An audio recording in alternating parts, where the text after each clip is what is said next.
mungkin kalau kata Imam Syafi'i, siapa yang tidak siap dengan beratnya belajar, maka bersiap-siaplah dengan pahitnya kebodohan. Iya Aku kan? pernah denger deh kayaknya. Iya kan? Iya. Jadi kayak gitu ya. Mungkin di awal kita berat tuh. Menikah berat di awal, belajar berat di awal.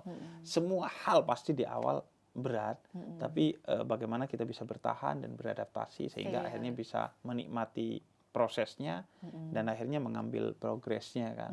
Dan akhirnya ya semua itu soal, tadi aku setuju, juga utamanya mental ya. Betul.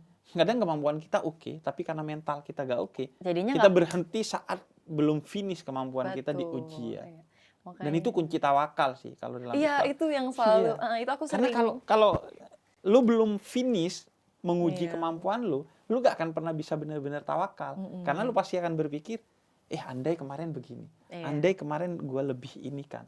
Sehingga itu mengganggu ketawakalan kan. Iya. Itu aku sering sharing loh, Bib, ke teman-teman Korea aku. Iya. Karena kan mereka bilang, Fir, kamu orangnya positif banget gitu. Kok kamu bisa sih ke Korea gini-gini dan segala macem. Yang pertama, aku bilang karena aku nggak mau nyesel. Yang kedua adalah karena aku dari dulu hidupnya itu mengikuti filosofi ikhtiar terus tawakal. Terus Iya. aku ceritain ke mereka, ikhtiar apa, tawakal apa. Terus mereka jadi kayak nge-searching, oh yang ini ya, iya itu agama aku gitu. Kalau kalian mau lihat, aku biasanya begitu.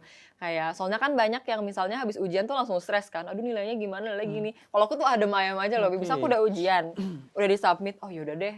Mau gimana kan nggak mungkin aku masuk ganti kan. Ya udah, mungkin agak mikir-mikir sebentar habis itu aku legowo gitu. Ya udah. Terus mereka nanya, kok kamu nggak panikan? Ya mau gimana lagi, tawakal gitu loh.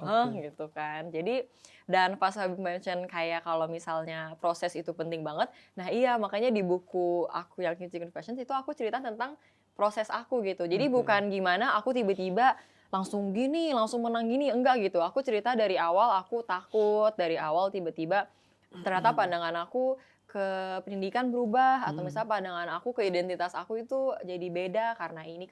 Tapi aku bungkus dengan cerita yang menarik juga, yang pengalaman aku juga, yang nggak terlalu intens banget juga gitu.